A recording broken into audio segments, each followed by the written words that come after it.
Guess it helps if I unmute my mic, huh? Are we live? We are live, Okay, yes. wonderful. I Good am morning. just. Hello. So, thank you Yeah. for everyone joining us this morning. I, of course, am Kat. I am your lovely resident transformational life coach, and I am joined, as always, by my friend and co host, James. How are you today? Salutations and greetings, everybody. Hello from the budding rural metropolis of Owen Sound, located snugly in the northern half of southwestern Ontario. Yeah, I am alive and glad to be so. I am putting one foot in front of the other, trying to transition now from the conversation where we're having to hopefully what's going to come together for podcast today, which I'm not even too sure what we're going to be talking about at this point. So That's this is going to okay. be fun. Yeah. That's all right. So, And the cream in my sorry. coffee is separated. Oh So it's good. It's no. one of those mornings. Oh no. Ugh. It's okay. It's not horribly bad. It's It's pretty bad. off. It's still pretty bad. Ooh, that's Oh dear. unfortunate. Ah. So let's begin with a recap from what we were talking about last week because I think Mhm. I need to put another disclaimer out there that last week was not a a venting of dirty laundry, if you will. It was not an Oh. airing of grievances. It was not, my opinion is better than yours. It was scripted. Hello, world, the internet. We script our podcasts. Well, and in as much as So we I just talked want to about it make sure that beforehand, people yeah. do understand that the back and forth that we had was scripted and that I was being, I don't want to say belligerent, but I do want to say I was being, I was questioning things a little harder, specifically because education, and this is kind of the segue into what we're going to be talking today, is that in order to make an informed decision, you need to have the information, informed Hmm. consent, informed decision. And so I wanted to make sure that we were addressing maybe some of the questions that you didn't even know you had, but at the same time, addressing some of those questions that might have been casting doubt. And so I want to start with education and Okay. how co ops are different in an elevator pitch synopsis. How is a co op different than a regular business? That's what we're going to start with for the education piece to kind of ride the coattails of last week. Sure. And I would say that right off the bat, in contrasting ourselves from what it currently exists, in a cooperative, there's a reasonable expectation of access to information about what's going on within the business that you're a part of. Now, that might not be necessarily that you'll have all the information you want at any given time. This is a group project, and some people are going to be, we're going to divide the labor up between different tasks. And some people are going to specialize. Some people are going to specialize in the books. Some people are going to specialize on, ordering. Some people are going to specialize in customer service. And, at the end of the day, we're all going to come together. And the person who's running the books and is going to say, okay, well, we've got this much money in the bank. And the person who's, doing, working with the customers is going to say, well, this is the feedback that we're getting from the customers. And the person who, and all comes together. And at that point, that's the point in time when we can expect that everybody who has relevant information to what's going on, it all comes together. And again, that's contrasted by our current reality where you just show up, you get paid to do the job that you are assigned to do, that you're told to do. And if any information that is deemed relevant to your station is given to you, if you're lucky, I think we've all been in situations where we've had jobs where we're standing there going like, I would love to be able to do my job, but somebody somewhere is withholding a vital piece of my particular part of the job, so I can't move forward until that piece becomes a part of it, and I have no say, no control. That's somebody else's department, that's somebody else's thing. Mm-hmm. And at that point, my role in problem solving is limited to what my manager would allow me to engage in, Mm-hmm. or the owner, as the case may be. Mm-hmm. And maybe they want my help. Maybe I have a good owner. And maybe I'm a good and dutiful a late wage laborer, and I'm able to help them and their business to survive, and they're grateful and appreciative of it. Mm-hmm. um, and maybe we're lucky that way, but it's no guarantee. And so the cooperative way of doing things is a way of kind of spelling out how we are all going to choose of our own autonomy to work together, to be able to come together to provide what skills, talents, uh, expertise we have, Mm-hmm. to in order to ensure the success and survivability of what it is that we're doing. And uh, it's not a guarantee that everybody's going to share the information that they have that is relevant to at the time, but there is an expectation that if we're going to succeed, everybody's got to come to the table. And in some ways it's a little bit more scary, than a little bit more daunting than our current system, because in our current system the claim would be, well, you've got key people that know what they're doing Mm-hmm. in the positions of control, and isn't that always the excuse for benevolent dictatorships? The only problem, of course, is that it's a myth. There's no such thing as a benevolent dictatorship. As soon as you go against the wishes of the people who control the power, you find out very quickly that you either do what they say or you're fired. Right. And And I yeah. think that's one of the really cool things that I personally love about co-ops is the one of the core traits is education, training, and Mm-hmm. information. I know from my own personal experience that there are a lot of people out there that will stonewall when you want to learn. Um, Mm. because they have their own reasons. I won't get into that right now. They have their own reasons as to why you might say, "Hey, can you teach me how to do this?" And they say, "No, stay in your lane. Yeah. That's my role. That's my job. Don't worry about it, etc., etc." And so the one thing that I really love about the co-op is that education, training, and information. This is one cornerstone where if you want to learn how somebody does something, the expectation is that you will learn.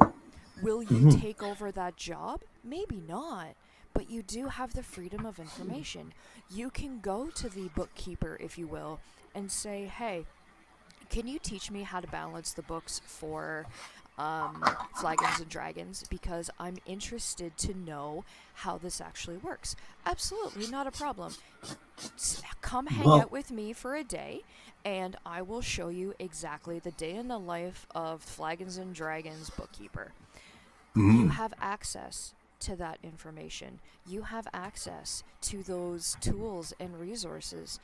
Are you going to now say, "Hey, all right, now I know how to do your job, GTFO, I'm going to do it better than you"? No. But the expectation is that you have access to the information. You have access to the training. You know what? Maybe it's one of those training your replacements. Maybe Mm-hmm. whoever you've gone to talk to about says, "You know what? Tell you what, this is going to be a great opportunity for me to teach you how to do my job so then I can go learn how to do their job, because then when they retire, we can have this amazing shift." And it's just a walk right into that position. Mm-hmm. If I want to take a vacation, I know that you can slide right into this position and I Yeah. can come back without having to take a vacation from my vacation because I'm stressed out on how much work has been left for me because I am too prideful to say, "No, I don't want your help. I don't want to teach you how to do my job because I'm afraid you're going to take my job. And I think you've captured the vision of what we want to do with VAWMA, which is, for those of us who are joining for the first time, VAWMA is an acronym. Stands for the Voluntary Association for Work and Mutual Aid. It's our cooperative project that we're working towards. Which is what this podcast is about. So thank you for joining us. Anybody who's out there, hello. Um, uh, the idea that what works best for our business is not that one person who knows how. We using the example of bookkeeping, you know, one person knows how to run the books and that's it, and they're now invaluable to us as a business, and they're now a linchpin that if we ever lose them, the whole business goes down. Well, that's not good practices for our business. That's not good practices for all of us that are involved. And so it just makes sense that we would have a primary person who would be on the bookkeeping, but that primary person would also have like a team of people that would be made up of member owners. So they've got skin in the game. This is their business as much as it is theirs. Mm-hmm. And but they also have a mind for books, or bookkeeping, I should say, in this particular context. And because they have a vested interest in making sure that the business is functioning, and this is an avenue that is available to them. Because one of the things that I want to build into VAWMA as we build it from the ground up is an expectation that all of our cooperatives and all of our different aspects of our cooperative network will have regular training sessions for what it is that they do, because everybody that we hire is going to be a member of VAWMA, either as a consumer and member of our labor pool, our union. We're going to also have working members who are the people who buy into the businesses. But even if you aren't a person who's bought into a business and you're just picking up a part-time shift here and there because you've had taken the time as a consumer member to be trained to attend one of our training sessions at one of our cooperative businesses, maybe the bookkeeping, maybe like we were talking the past month about this idea of having a coffee pub and bakery. Mm-hmm. And so maybe you want to pick up a part-time shift, here and there as as a server at our restaurant, at our coffee pub.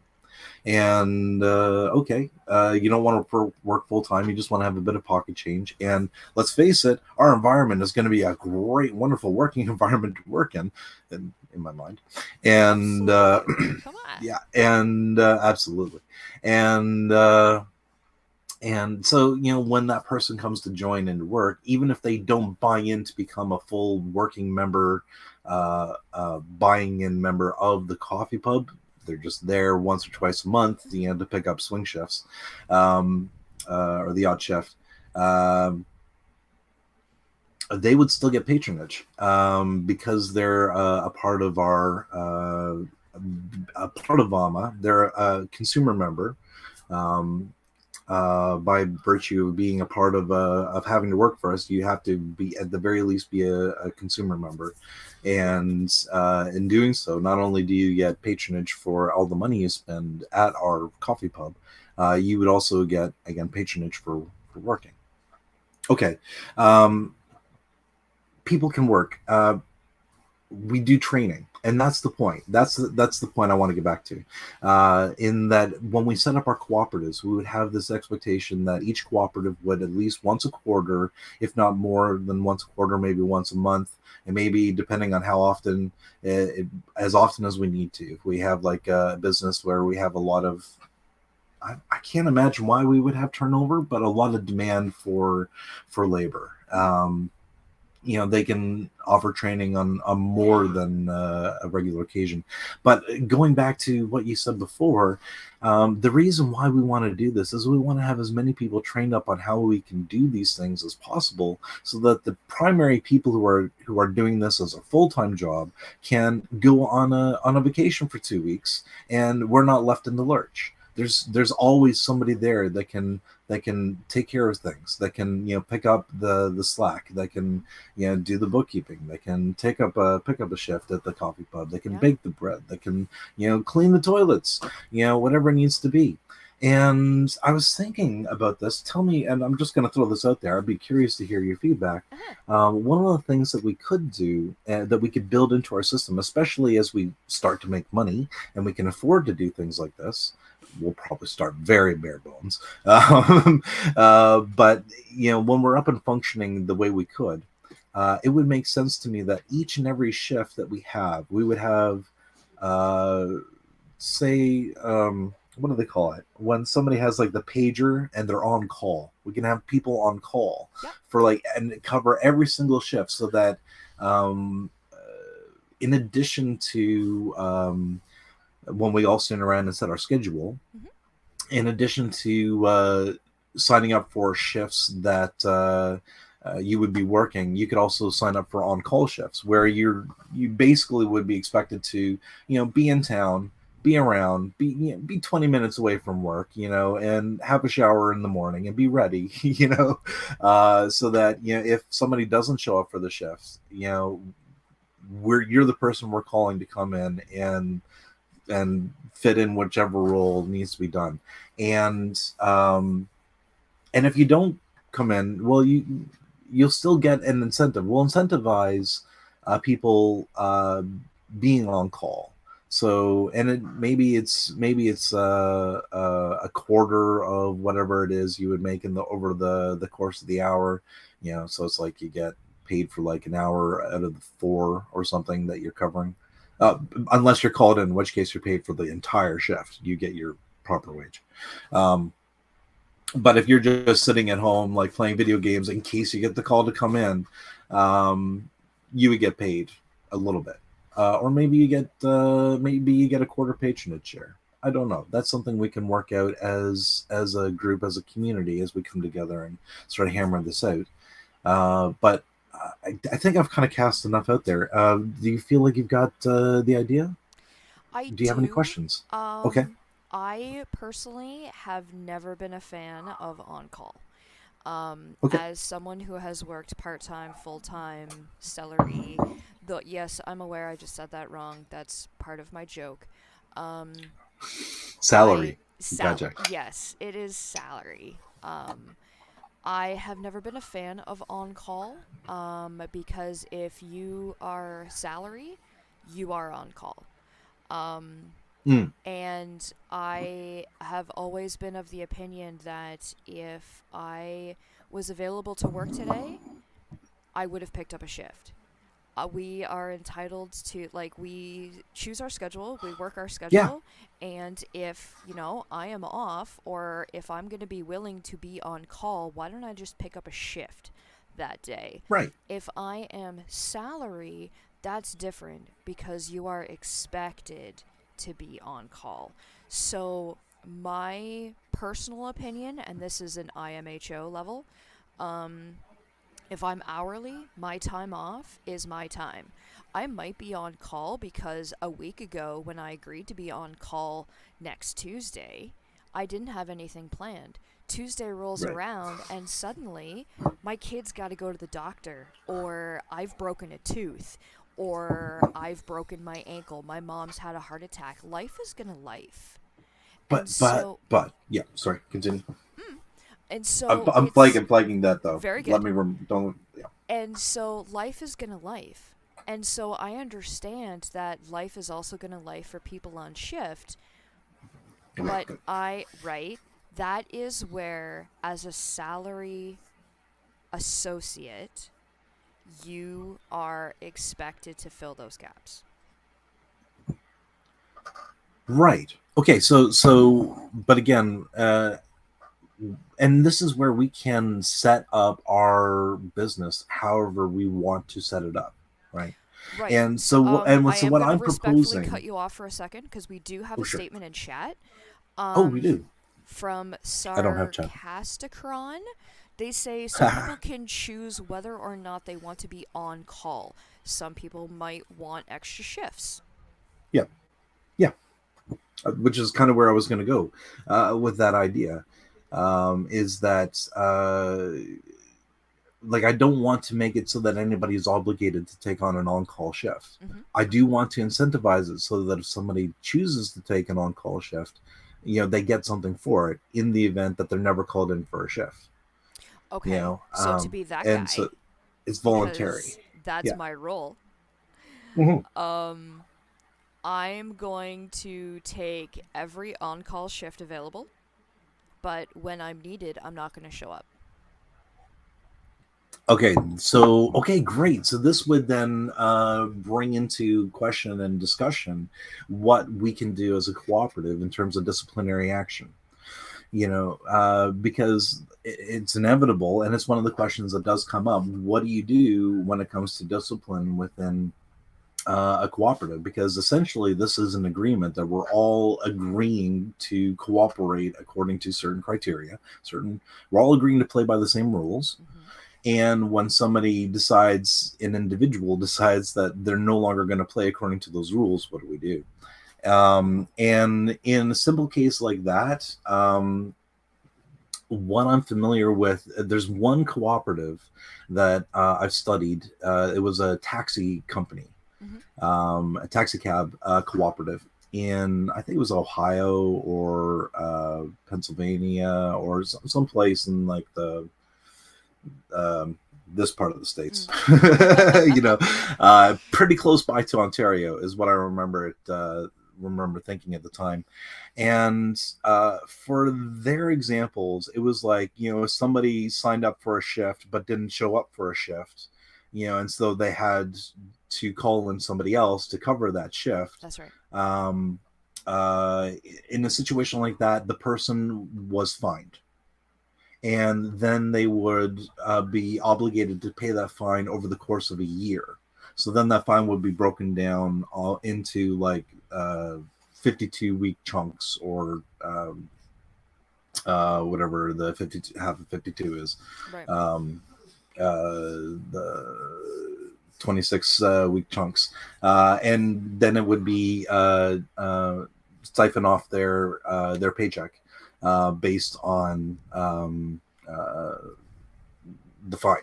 And it was one of those things that everybody had agreed to. It had been worked out. It was built into their contract. So when you became a member of the co-op, you were like, I agree that if I sign up for a shift and I Mm-hmm. don't show up for the shift that I signed up for, I will pay this fine. Mm-hmm. Like everybody, it's the same for everybody. It was like, it wasn't a surprise, and it was acknowledged, and that was how they dealt internally with things like that.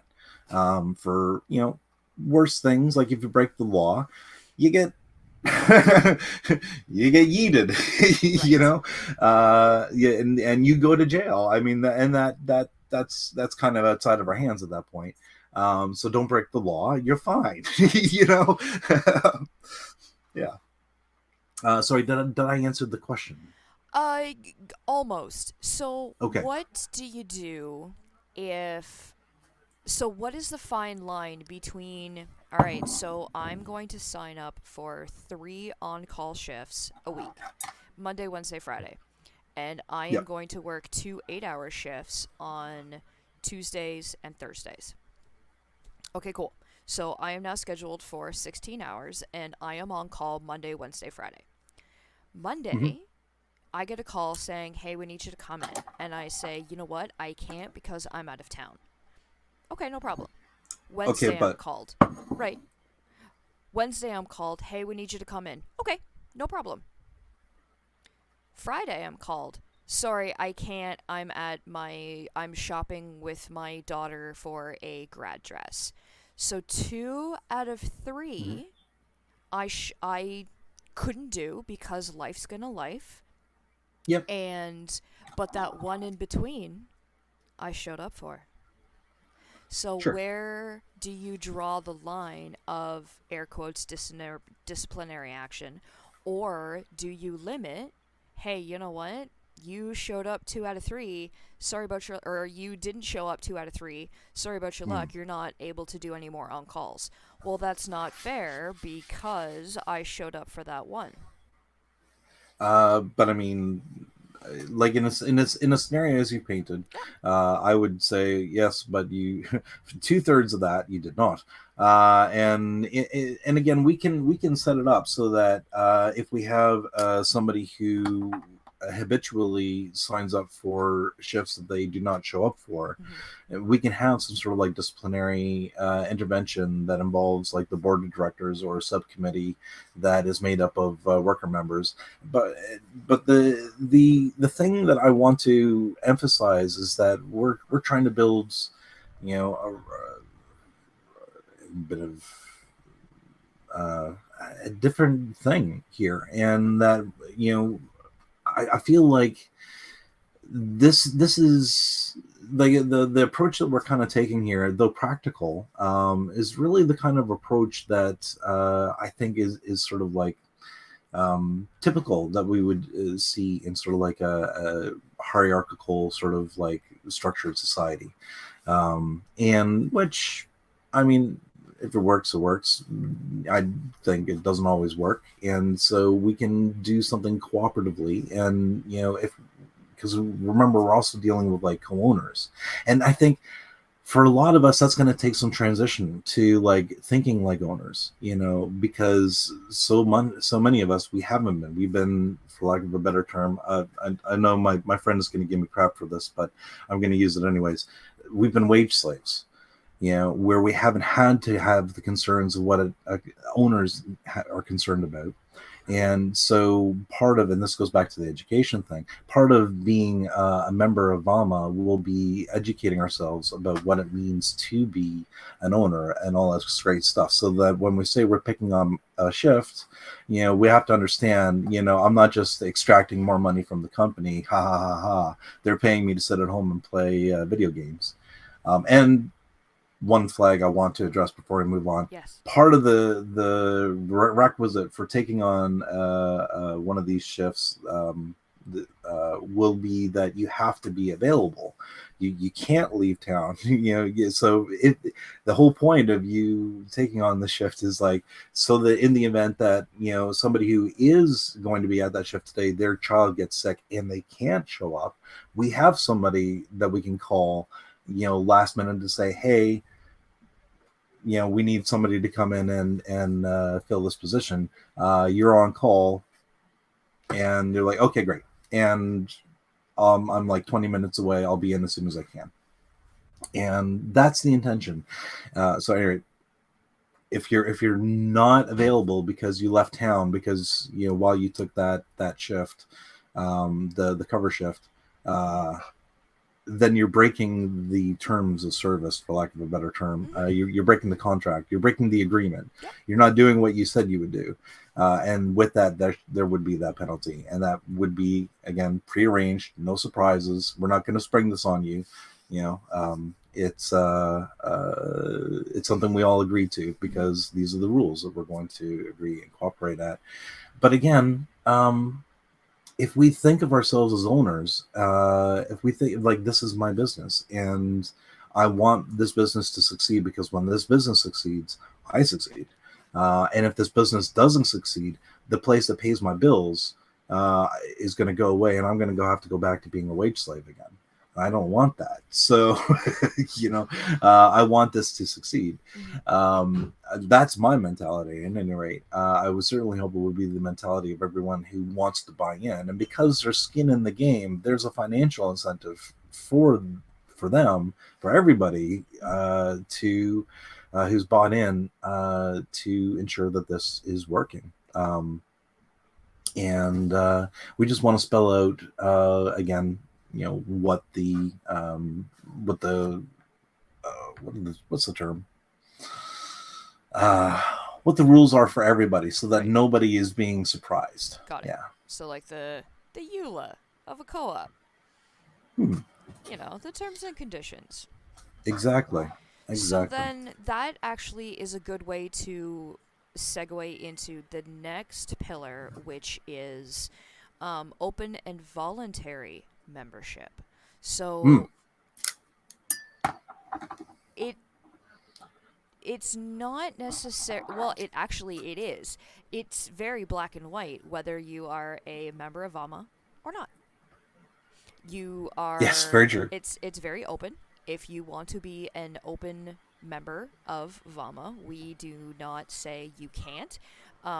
There is no restrictions. If you want to be a member of VAWMA, it is open. Um, it is voluntary. You don't have to. You can come and go. Hmm. If you know what, I am going on vacation for 3 months to who knows where, so I'm going to save those 3 months worth of membership dues.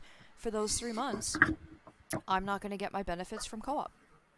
I'm not going to get my benefits from VAWMA. Well, I mean, you could Thoughts? definitely go on vacation and pay for the year and then go on vacation for 3 months. Yeah, I mean, you're not going to be getting patronage as a consumer if you're in, I don't know, Cuba. But unless we open up a Vama branch in Cuba, in which case that'd be very interesting. I wonder how we could do that. Let me while I'm here, let me the Ontario Co-op Association has some very helpful material. Mm-hmm. They have a section on voluntary and open membership. I'll read it, and then maybe we can kind of discuss and bring it into the Vama Because idea. you have that up in front of you, we can pin that because I do want to bring attention to what Sarcasticron posted in the chat saying, I would think each business would make their own rules about how many Mm-hmm. shifts people have to take to remain hired and how flexible they can be, but aiming for Yes. pretty flexible. Now, Mm-hmm. each business setting their own expectations is kind of the situation we're in now. Whereas in the co-op, in VAWMA as a whole, we would have a expectation as there's cross training. Or am I Yeah. misunderstanding that? No, so I think essentially, and we'll get into this when we get into like autonomy and Mm-hmm. the principle of autonomy and independence. Mm-hmm. Um, but Sarcastron is correct. Each business would essentially be making their own rules about how many shifts they have, what their shift structure looks like, how many people are going to be on shift at any given time. They would be obligated to train people for whatever roles exist within their co-op Mm-hmm. outside of their immediate co-op network. So that's just again to expand our potential base of people that we can call upon to fulfill those roles.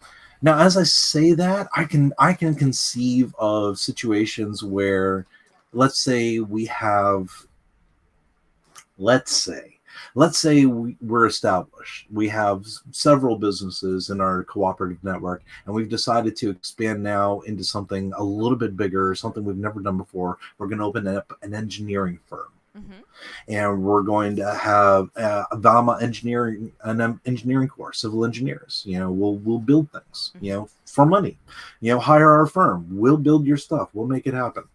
And so at that point, we would have uh, a group of engineers who are VAWMA members who have come together to create a VAWMA engineering firm. And within that firm, there would be the engineers, but there also be the other staff that the engineers would use to accomplish the tasks that they are trying to do with Mm-hmm. whatever it is they're engineering. And so they would be VAMA members as well. They would be worker members of that engineering firm, and they would all together form the sociocracy circle. And now, in the case of the engineers, we can't just have legally, we can't just have somebody coming off the street who's a VAMA member walk into the circle of engineers and say, train me on how to be an engineer Right. next Tuesday. so that I can cover one of your shifts. Right. In a situation like that, we can't open up training to just anybody on the street. You need to fulfill the legal qualifications of that role. Yeah. Uh, but if you are a civil engineer who happens to be a part of our VAWMA network, but you don't work for an engineering firm, but maybe you like to someday, or maybe you're retired. Maybe you used to work as an engineer, and maybe you retired early at 55, and now you're like 59 and you're bored. You want to show up and be a part of a project every once in a while, or you want to Mm-hmm. be a part of the boys club. Oh God, showing my age. Anyway, you can tell what era I grew up in. And in a situation like that, I would imagine that there could be uh,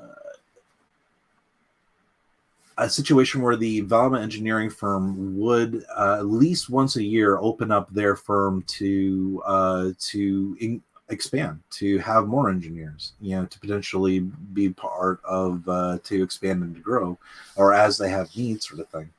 Um, I don't know. That's an interesting one. Do you have any thoughts on that? Well, because see, here's my challenge is that as a previous retail manager,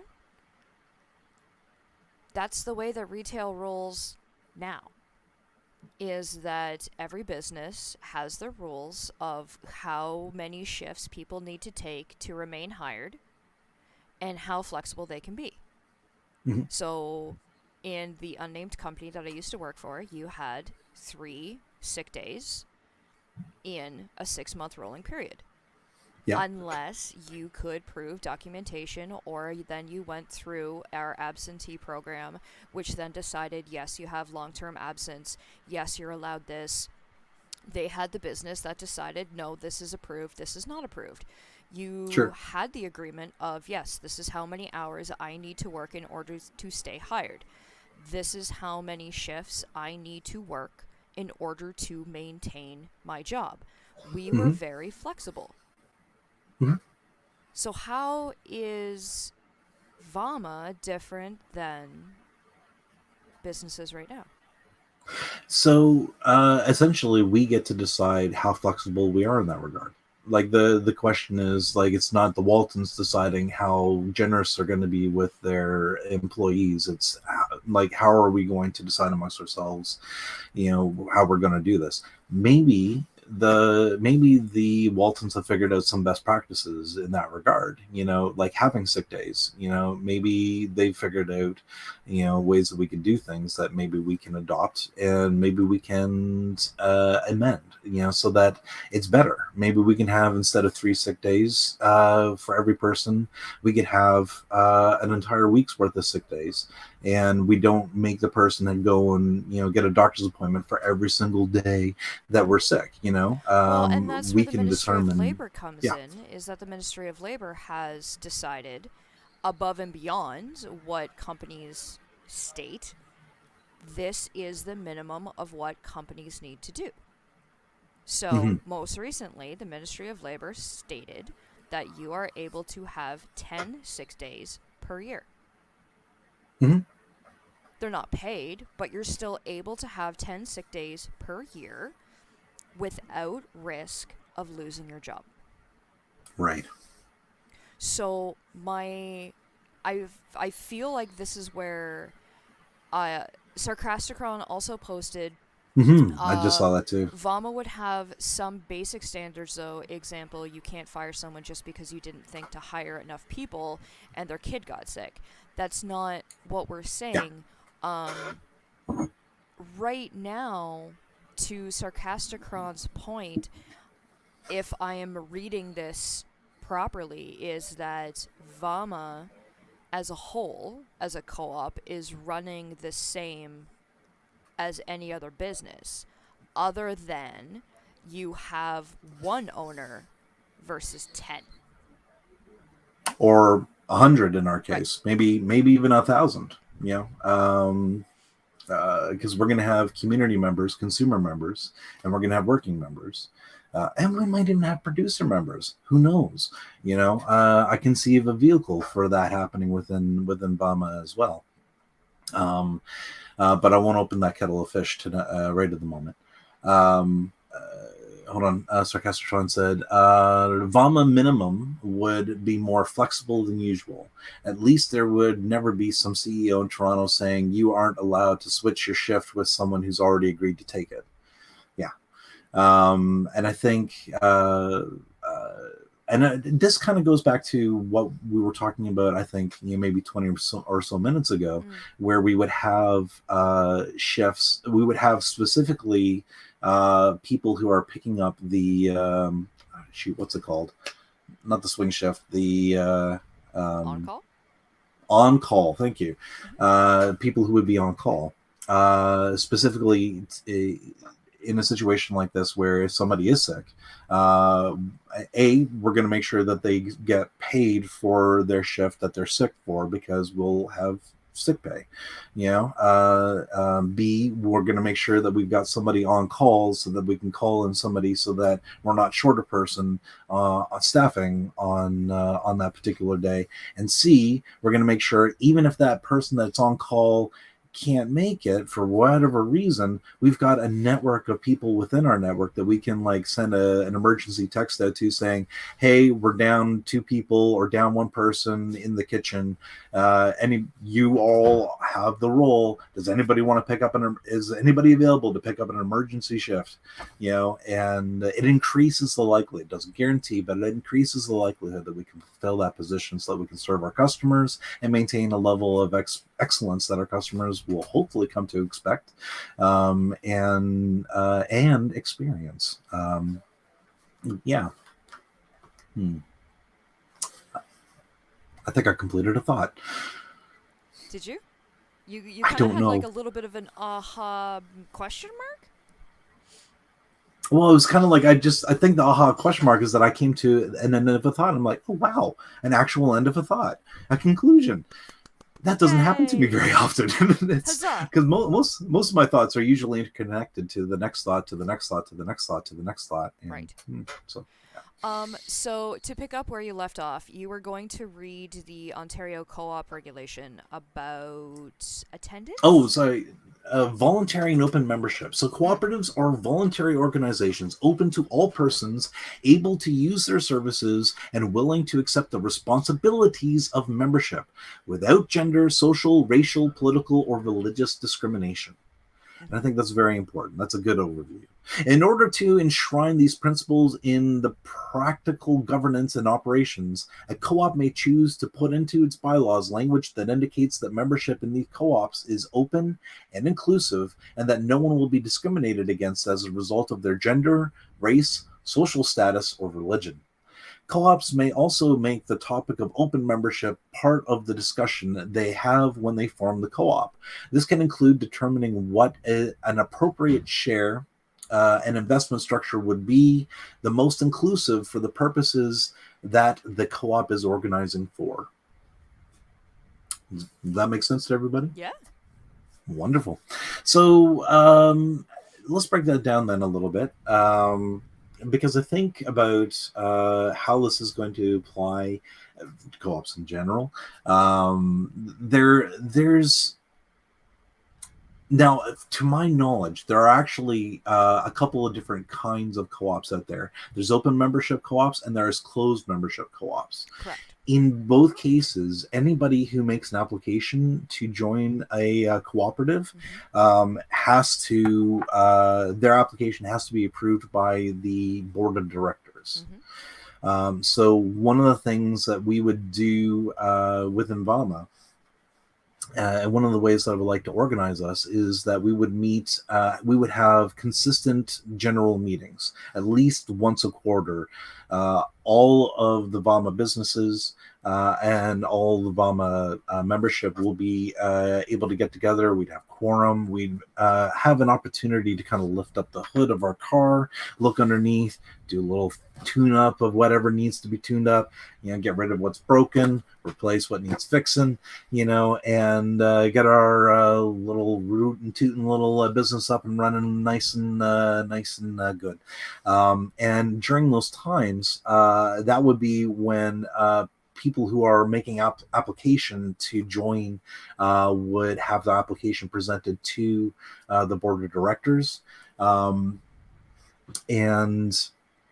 at that point, a person then, assuming they meet all the criteria, which, as we've just described, with the open membership, there's not a whole lot of criteria upon which we would refuse somebody's membership. I feel that mhm. if you have to apply, that's closed.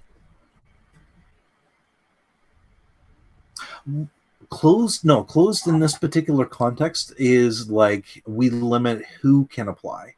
So in the example of like a producer cooperative, only somebody who, say, owns their own farm and their own farm equipment can apply to become a member of a producer cooperative that's made up of farmers who are basically using their cooperative as a central point to bring all the product to and stuff like that. So that would be an example of like a closed membership.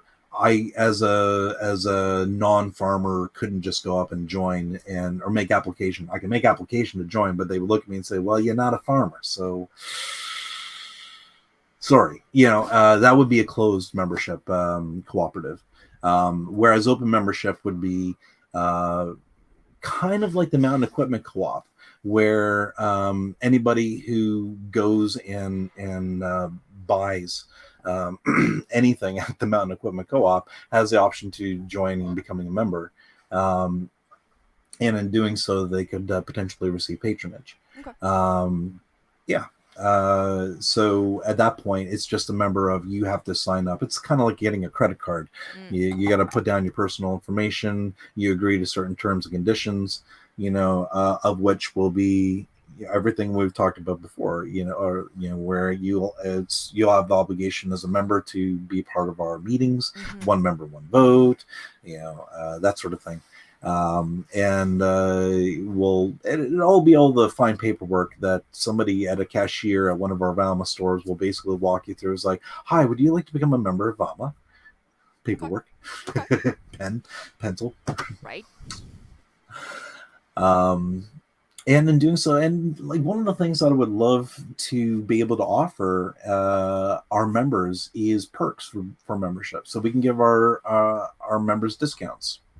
So maybe give like a 5% discount to members, just blanket across the board, or stuff like that. And then, if as a patronage wasn't enough of an incentive, we can decide and set where patronage has been. Now, I don't know what typical patronage is. I think it depends on the context and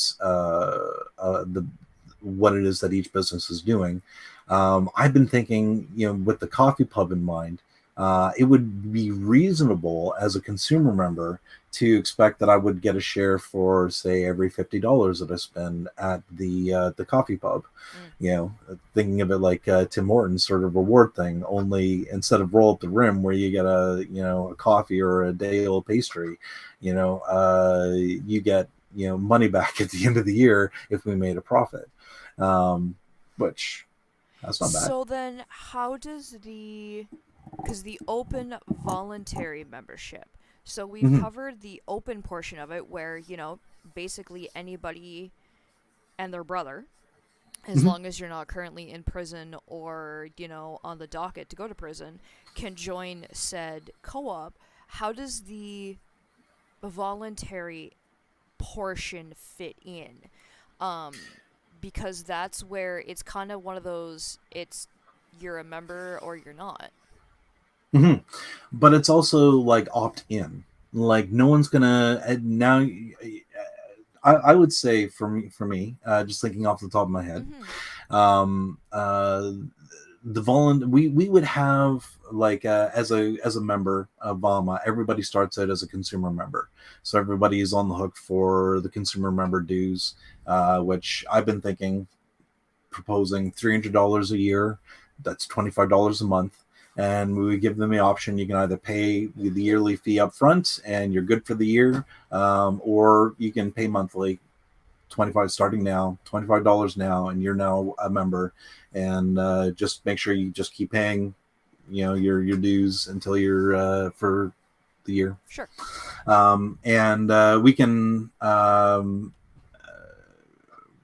what's the word? We can prorate it. So it's the idea that if our fiscal year end starts and ends in January 1st, just to make it simple and easy, and you sign up in during a Christmas rush, December 19th, you pay $25 for the year.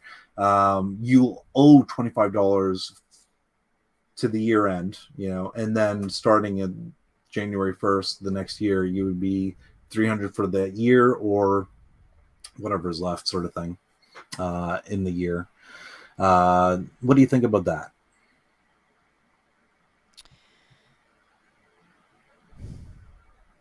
I feel like that is slightly more complicated. Probably. If it's going to Now I'm be just thinking off based the on top a of my head. fiscal year, Mhm. then I would say applications would cut off January 1st, and you would be a member as of January 1st. And so your yearly dues, if you want to pay it on a monthly basis, kind of like your insurance, if you want to pay it on a monthly basis, this is how much you're going to pay. If Yes. you want to pay it on a yearly basis, this is how much you're going to pay. If it's going to be on based on a fiscal year for the co-op, if it's going to be based on an individual membership, then you should be able to apply the first of the month. It will take effect the first of the month, Yep. and you would then pay your $25 a month every month for that year, and then every month you would get the receipt of here's your monthly payment or here's your yearly payment. If you try to break it down for a fiscal year of you applied in December, and so you're going to add $25 to a new, like, it's either a fiscal year from January to December, or it's anniversary year. Yeah. I'm just saying it's the yeah, okay. Once we this is only a problem, I think, that when we get started, like as we're getting started, because once we're up and running and we're entrenched and we're established and stuff, when you join and when you put chip in your $300 becomes less of an issue at that point, because we're already established, we've already raised our money, we're doing business, we got Right. cash flow now. The $300 is more incidental than it is anything. It's to ensure that people have skin in the game, and that So I yeah. guess I'm hung up on the language then, Sure. because voluntary. Oh, right. So, right, voluntary then describes the we'd have that minimum sort of like engagement. You're now a member, so you can vote. You get to participate in patronage. Blah blah blah blah blah. But the voluntary thing, from my mind, comes in when it's like I can engage. I can stand for representation on the board of directors. I get to participate. I have to go to the meetings. I volunteer to go to those meetings. No one's going to pay me to go to those meetings, but I go to the general meetings because I have a buy-in. I have a personal interest, a personal investment in this, and that's where the voluntary comes in, right? That's where I'm volunteering my time to ensure that this succeeds. That's where I'm volunteering, my what I bring to the table, instead of just staying at home and getting from it what I can. Now I can just stay at home. It's open to that. Mm-hmm. I cannot show up to the general meetings. I cannot vote.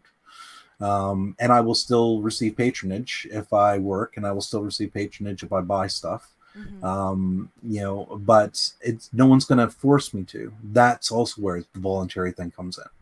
I can participate in as much as I want to within this system. Does that make sense? It does. And so if I am putting in $25 a Mhm. month, um, and I don't go to any of the meetings, I don't participate in mutual aid, I don't participate in the potlucks or the board of Mhm. director meetings or the general assembly or any of that fun stuff. But I put in my $25 a month Mhm. and I feel that something is not working the way that I want it to. I haven't done anything in order to make my voice heard other than Mhm. tell other people. Am I able to put in more money to have a larger voice? No. Okay, Within a cooperative, it's one member, one vote. got it. So you can, and again, if like for me as a member of this community, I want to know what the barriers are that are preventing you from from participating. Mm-hmm. If they're all in you, if they're all in your head, I will do whatever I can to help you get over that. But I can't force you to do something that you don't want to do, Right. and neither do I want to. Um, but I am curious to know, and I am curious to know what would be barriers that would prevent somebody from participating. From going to the general meetings, from engaging in the democratic process. Because at every stage, I want to, like, if you're at work, you have a chance to be part of a sociocracy circle, where you will, at some point during the running of that business, there will be a meeting at least once a month, where you will get a chance to say, have your input on the way that business is run and what your shifts look like, the policies that you abide by, while you're on shift. And you can participate in that, and you can also choose not to participate in that, but we don't move forward unless we get your consent to move forward. That's part of how sociocracy circles work. And so what we're always looking for isn't necessarily the perfect. We're looking for, is this good enough for now, and is it safe enough to try? And again, that part of that is learning and teaching and educating ourselves how to be owners, how to be, Mm-hmm. not just, dare I say it, wage slaves, where we have an expectation on both ourselves as well as from society to just show up for our shift and do what is required of us, and not a single thing more. And I would suspect, because again, this is open and voluntary, if you're somebody who doesn't want to participate, you aren't going to be a member of our cooperative. We would love to have you. We would love you to be a part of it, but nobody's going to force you to stay here, and nobody's going to force you to be a part of it. But if you are a part of it, if you do shop with us, if you do work with us, you'll get patronage, you'll get, and we make money, you'll get a share of that money based on how much you put into it. And the more you put into it, the more you get out. And It's that I simple. think that's actually because being conscious of our time, Mm-hmm. I think that is a great segue to open the floor for next week. Let us know. What would prevent you from coming to a General Assembly meeting? What would prevent Mm-hmm. you from coming to a once a week meeting for the board of directors? What would prevent you from casting your vote for whatever decisions that would need to be made? What roadblocks, you, the community, do you see that we can prevent hesitation, that we can prevent, um, you know, so we can actually, I don't want to say prevent's the wrong word, so we can make accessibility. What can we Mm-hmm. do to help the accessibility of participation in VAWMA? Um, with that being said, how can people get in touch with you, James, in order to give feedback, in order to increase the Mm-hmm. accessibility, to let us know how we can help them? How can they get in touch with you? Absolutely. I would, right now and currently, the best place to reach us and to get in contact with us is through our Facebook group. Zuckerberg has given us a platform free for use, and he's mining our data. If he wants to mine the fact that people are interested in, worker controlled, democratic participation, I'm down with that. I'm curious to know what he'll do with it. But for us, I'm also incredibly curious to know what we're going to do with it, because that's where the rubber meets the road. So come join our community at the Voluntary Association for Work and Mutual Aid. That's VAWMA. You can search it. It's an open group on Google, or sorry, on Facebook. I'm sure we can put something in the doodly doo as well down here below at some point. We also have a website that we're working on. I'm excited. I've been talking with some of our community members who are excited to revamp and change the site a little bit from the its current form and flavor to something that's a little bit more palatable to our local Grey Brucian. So stay tuned. But for now, you can go to www.vawma.com. Again, that's vawma.com. VAWMA. And you can find all of our information and highest hopes there. And you can also reach us at info@vawma.com. That will come to me, and I will say hello. Hello. Amazing. And speaking of the doodly doo, if you go to our YouTube page, you will see under comments that there is a whole comment section called the doodly doo.